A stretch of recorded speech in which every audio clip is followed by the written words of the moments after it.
HTML 폼 요소들에 대해서 공부해 보겠습니다. 폼 엘리먼트는 양식 요소인데요. 일반적으로 회원가입이라든가 로그인 할 때 사용자가 입력하는 컨트롤에 있는 UI를 얘기하죠. 다음과 같이 사용자 정보를 입력하는 UI를 폼 요소라고 얘기하게 되죠. 사용 예시를 보게 되면 폼은 액션이라고 하는 속성을 가져서 사용자가 입력한 정보를 서버에 전송할 수 있게 됩니다. 이 서버 주소는 개발단하고 협의를 해서 어떤 주소로 전송을 할지를 입력을 해줘야겠죠.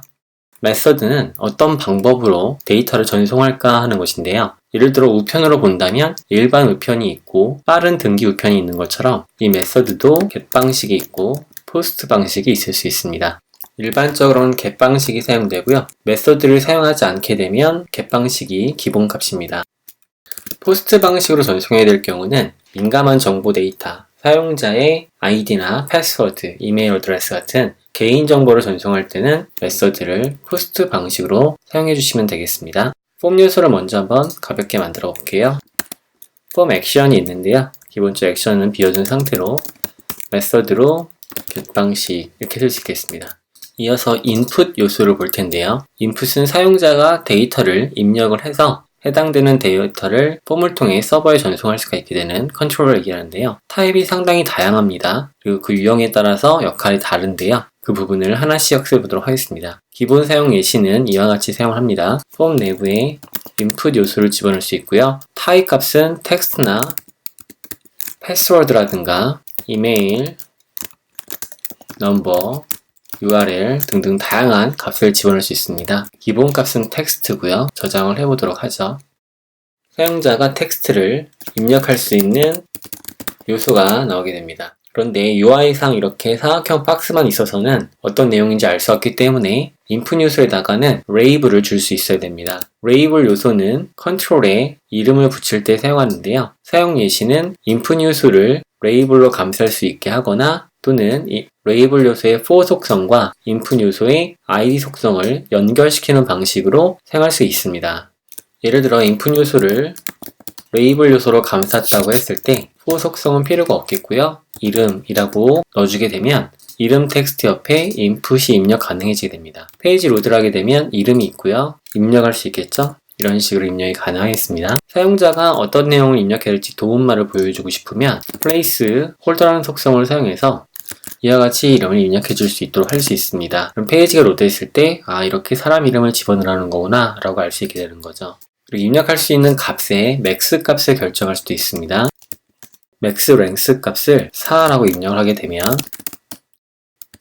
보는 것처럼 5글자가 넘어갈 수가 없습니다. 4글자까지만 처리가 되는 것을 볼 수 있게 되겠죠. 이 외에도 다양한 속성이 있는데요. 네임 속성의 경우는 서버의 값을 전송할 때 네임 값을 입력을 해주게 됩니다.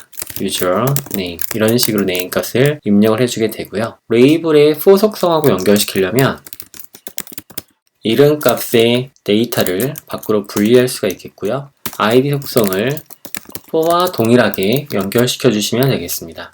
결과는 같지만요. 레이블과 인풋을 분리해서 사용할 수가 있게 됩니다. 예를 들어서 테이블 요소가 있다고 한다면 테이블 로우 안쪽에 레이블을 집어넣고 th로 감싸고 나서요. 아래쪽에 테이블 로우에 테이블 데이터 안쪽에 인풋을 넣어줄 수 있는 거죠. 그럼 페이지 로드를 하게 되면 이름이라는 제목에 입력 가능한 인풋 필드를 넣을 수가 있게 됩니다. 이와 같이 레이블의 for 속성을 사용하게 되면 반드시 둘이 붙어있지 않아도 되기 때문에 마치 원격으로 제어할 수 있는 것처럼 연결시켜 줄 수가 있게 되는 거죠. 이때 주의하실 점은 for 속성의 이름과 id 속성이 동일한다는 점입니다. read only라는 속성을 주게 되면 페이지 로드를 했을 때 읽기만 가능하고 사용자가 입력할 수가 없게 됩니다. 읽기 전용이기 때문이죠. 그리고 값을 입력하시려면 value라는 값을 입력하셔서 다음과 같이 입력을 하게 되면 주민화가 아니라 성소화라는 이름이 나오게 됩니다. 그리고 수정할 수는 없어요. 읽기 전용이기 때문에 다음 속성은 required라는 속성을 주게 되면 필수 속성이 됩니다.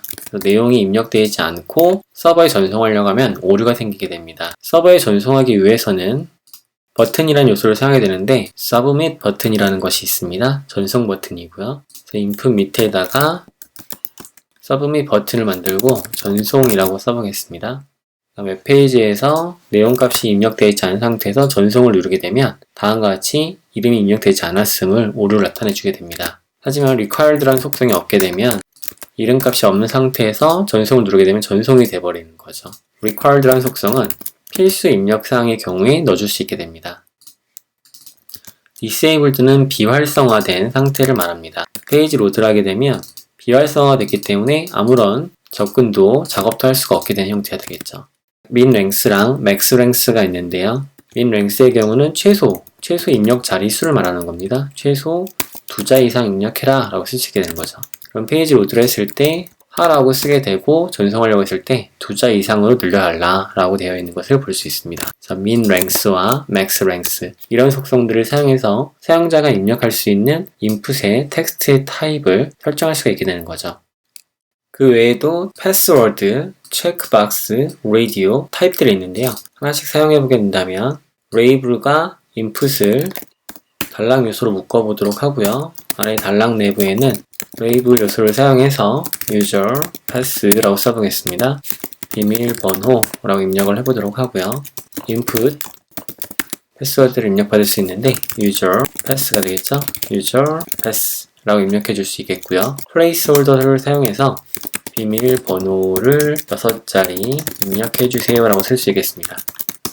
다음과 같이 input을 넣을 수 있겠고요. 브라우저에 로드해보게 되면 이름, 비밀번호를 넣을 수 있도록 만들 수 있겠죠. 이와 같이 글씨가 잘려 보이는 부분들은 CSS를 사용해서 디자인을 바꿔줄 수 있으니까 구조 디자인에서는 크게 신경 쓰지 않으셔도 되겠고요. 비밀번호 입력할 때는 사용자가 입력한 정보가 무엇인지를 알 수 없도록 만들어줍니다. 비밀번호도 필수라고 한다면 required라는 속성을 주시면 되겠죠. 그러면 비밀번호를 입력하라고 얘기해 주겠습니다. 체크박스나 라디오 버튼이 있는데요. 인풋 요소에 체크박스를 사용하게 되면 동의에 대해서 id나 name 값을 가지게 하고요. 해당 요소를 단락을 사용해서 label을 연결할 수 있겠습니다. 후속성은 필요가 없고요. 체크박스 뒤에 모든 내용을 읽고 동의하는지에 대해서 체크가 되는 것을 볼 수 있겠습니다. 이곳을 클릭해도 되지만 레이블을 묶었기 때문에 해당 텍스트를 클릭했을 때도 체크박스가 활성화되는 것을 확인할 수 있겠습니다. 라디오 버튼 네임 값이 있겠죠? user, gender라는 값을 가지고 있다고 한다면 레이블로 묶어주도록 하고요. 남성, 여성이라고 입력할 수 있겠습니다. value 값은 남자는 1, 여자는 2 이런 식으로 넣어줄 수 있게 되겠죠. 그리고 나서 페이지 로드를 하게 되면 남성과 여성 둘 중 하나를 선택할 수 있게 됩니다. 이때 기본 선택이 되게 하려면 체크드라는 속성을 줘서 초기에 로드가 됐을 때 남성의 체크를 할 수 있고요. 여성을 기본 체크하시려면 여성의 체크드를 주게 되면 여성의 체크되어 있습니다. 라디오 버튼은 둘 중 하나, 셋 중 하나 이렇게 여러 개의 집합 중에 하나를 선택할 때 사용하고요. 중요한 포인트는 네임 값이 동일이 됩니다. 네임 값이 다를 경우 어떤 문제가 생기는지를 볼 수 있는데요. user genders라고 하고 user gender라고 쓰게 된다면 둘 다 체크가 돼버립니다. 그렇기 때문에 네임 값이 반드시 동일을 해야 됩니다. 그의 파일을 업로드할 때 사용을 합니다. input type 파일에 user data 저장을 하고요. 페이지 로드했을 때 파일을 열기를 하면 백인옵슨 png 파일을 선택을 한 걸 볼 수 있게 되겠죠. 이와 같이 파일을 전송할 때는 폼 요소에 인코딩 타입 값을 멀티파트 폼 데이터로 변경을 해주셔야 됩니다. 이 점 기억해 주시고요. 그리고 메서드 방식은 포스트로 바꿔주셔야겠습니다. 서브밋은 전송이고요. 인풋을 버튼 타입 서브밋을 사용하지 않고 인풋에 서브밋을 사용할 수도 있습니다. 그러면 전송 버튼이 될 수 있겠습니다. 그럼 페이지 로드했을 때 비주얼은 비슷해 보이는데 버튼 요소가 아니고 인풋에 타입을 서브밋을 둬서 전송 버튼을 만들어준 것이 되겠습니다. 버튼을 만들 수도 있고요. input type 버튼 요소가 되겠습니다. 이것은 버튼, 전송과 버튼. 이것은 전송하는 역할을 하고요. 일반 버튼입니다. 그 외에 input 요소에 이미지를 사용할 수 있는데요. 이미지 데이터 파일을 불러온 후에 alternate 텍스트를 설정할 수 있습니다. 준비된 이미지 주소를 집어넣고 체크인이라는 이미지를 넣어보도록 하겠습니다. 저장을 하고요. 웹브라우저를 로드하게 되면 이와 같이 체크인 이미지가 보여지게 되겠죠. 크기 조정을 해주게 되면 크기 값을 바꿔줄 수도 있겠습니다. 이것은 이미지 버튼이 될 수 있겠습니다. 리셋은 초기화 버튼입니다. 리셋은 초기화 저장을 하고요. 브라우저 로드한 상태에서 이와 같이 입력한 다음에 초기화 버튼을 누르게 되면 모든 내용이 초기화가 됩니다. 히드는 사용자한테 보여지진 않고요. 어떤 데이터를 전송할 때 사용할 수 있습니다. 그럼 페이지 로드를 하게 되면 타입 히든에 대한 값은 보이지가 않는데요. search, URL, tel, 이메일 이와 같이 새롭게 추가된 것들도 사용할 수가 있는데요. 동시에 알아보게 되면 다음과 같이 사용이 됩니다. 방법이 비슷하죠?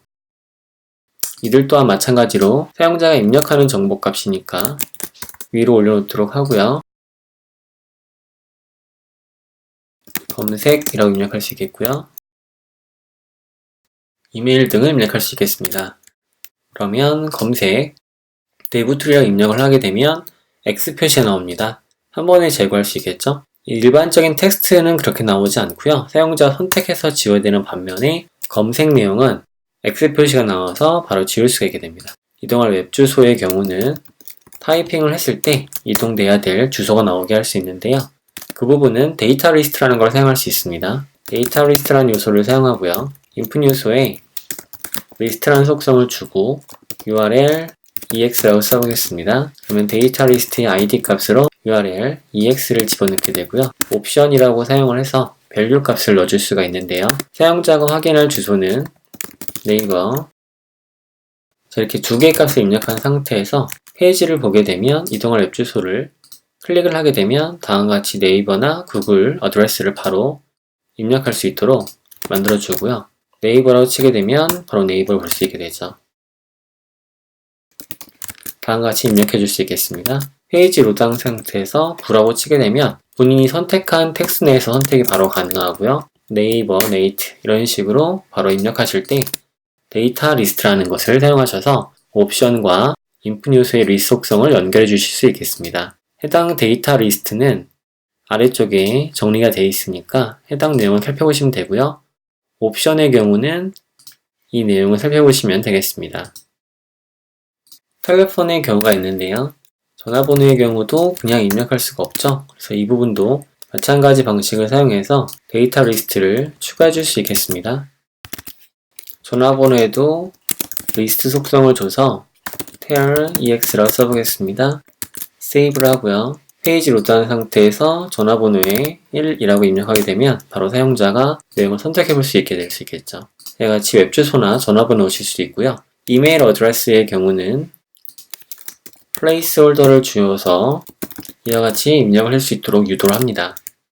그럼 사용자는 다음과 같이 내용을 입력해서 넣어줄 수가 있게 되겠습니다. 데이트나 먼스나 위크, 타임 등을 넣어줄 수도 있고요. 해당 내용을 빠르게 살펴보고 넘어가겠습니다. 연, 월일을 입력할 수 있는데 2018년 2월 13일 내리거나 연도를 바꿔서 변경하실 수 있겠습니다. 레이블로 감싸줄 수도 있게 되겠죠.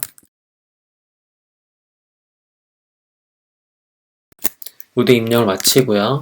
브라우저에서 보게 되면 다음과 같이 입력할 수 있겠습니다. 그 외에 넘버나 레인지나 컬러가 있는데요. 레인지, 컬러를 모두 3개를 사용해 보겠습니다. 페이지 로드를 해보게 되면 넘버 값은 올려줄 수 있고요. 레인지 영역을 결정할 수 있고 사용하고 싶은 컬러 색을 선택하여서 바꿔줄 수도 있겠습니다. 현재는 1단계씩 올라오고 있는데 메인 값을 100으로 잡고요.